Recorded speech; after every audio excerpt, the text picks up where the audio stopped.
Hai, saya Azrul. Hai, saya Nisa. Hai, saya Syazwi. Kami dari kumpulan Tanak Wago ingin membentangkan tentang pencemaran air.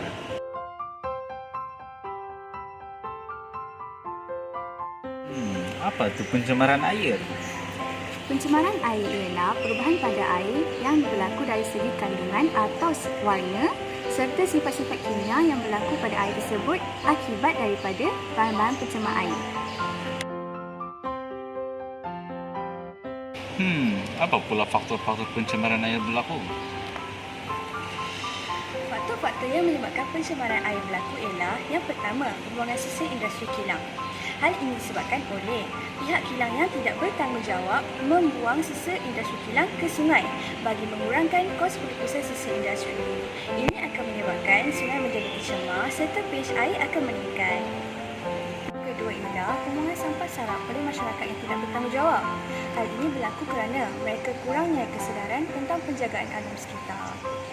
Mereka membuang sampah merata-rata serta menyebabkan banyak bahan terampai berada dalam sungai, menyebabkan sungai menjadi tercemar dan tidak dapat dijadikan sebagai sumber air bersih. Yang ketiga ialah penggunaan baja kimia dan racun kimia dalam sektor pertanian.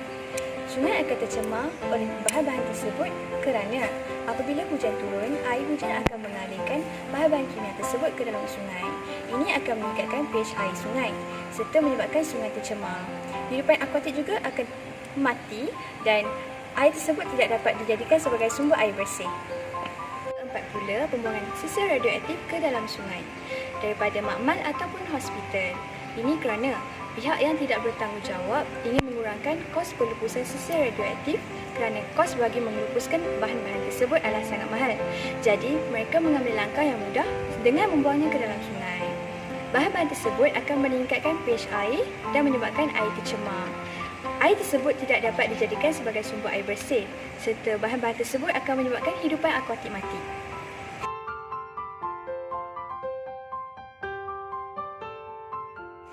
Apa pula kesan-kesan pencemaran air ni? Kesan pencemaran air yang pertama adalah mengakibatkan bekalan sumber air bersih berkurangan. Hal ini sememangnya akan mengganggu keperluan air untuk kegunaan domestik para penduduk seharian.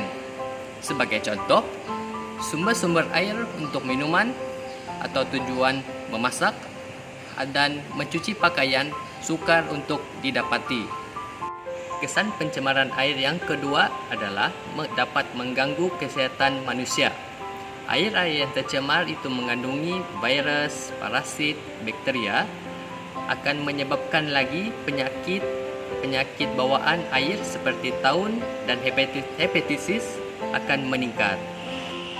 Seterusnya, kesan pencemaran air yang ketiga adalah dapat menjejaskan kegiatan ekonomi. Hal ini disebabkan oleh ketiadaan sumber air bersih untuk digunakan dalam proses penghasilan seperti bekalan air minuman. Kesan pencemaran air yang terakhir adalah dapat menyebabkan kehidupan akuatik pupus. Hal ini disebabkan oleh bahan-bahan kimia dan bahan-bahan buangan yang disalurkan ke dalam sungai adalah tidak dirawat sehingga menyebabkan kehidupan akuatik seperti ikan akan mati.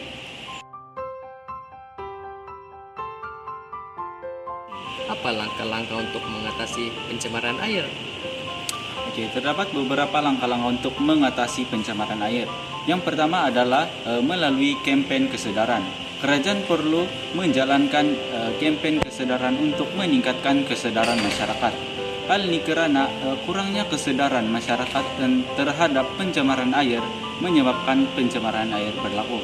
Oleh itu, kempen kesedaran perlulah dilaksanakan. Selain itu, langkah-langkah untuk mencegah pencemaran air berlaku adalah melalui kuatkuasakan undang-undang. Dengan adanya undang-undang, masyarakat yang melakukan pencemaran air akan dikenakan denda seperti denda wang tunai dan denda penjara. Hal ini akan menyebabkan masyarakat takut untuk melakukan pencemaran. Oleh itu, dengan melaksanakan undang-undang, pencemaran mampu dikawal. Seterusnya, langkah untuk mengurangkan pencemaran air ialah dengan merawat sisa kumlahan. Sisa kumbahan dirawat sebelum ia dilepaskan ke sungai adalah bertujuan untuk menyingkirkan bahan yang menyebabkan pencemaran air berlaku, yaitu seperti asid dan racun. Oleh itu, dengan adanya penyingkiran bahan tersebut, maka air kumbahan yang telah dilepaskan tidak lagi mengandungi bahan pencemar. Oleh itu, air sungai tidak akan tercemar. Oke, sekali langkah terakhir untuk mengurangkan pencemaran air berlaku ialah dengan mengurangkan penggunaan baja kimia dengan menggantikan baja organik. Hal ini karena baja organik lebih mesra alam dan kurang kandungan kimia. Oleh itu, dengan menggunakan baja organik, pencemaran air dapat dikurangkan.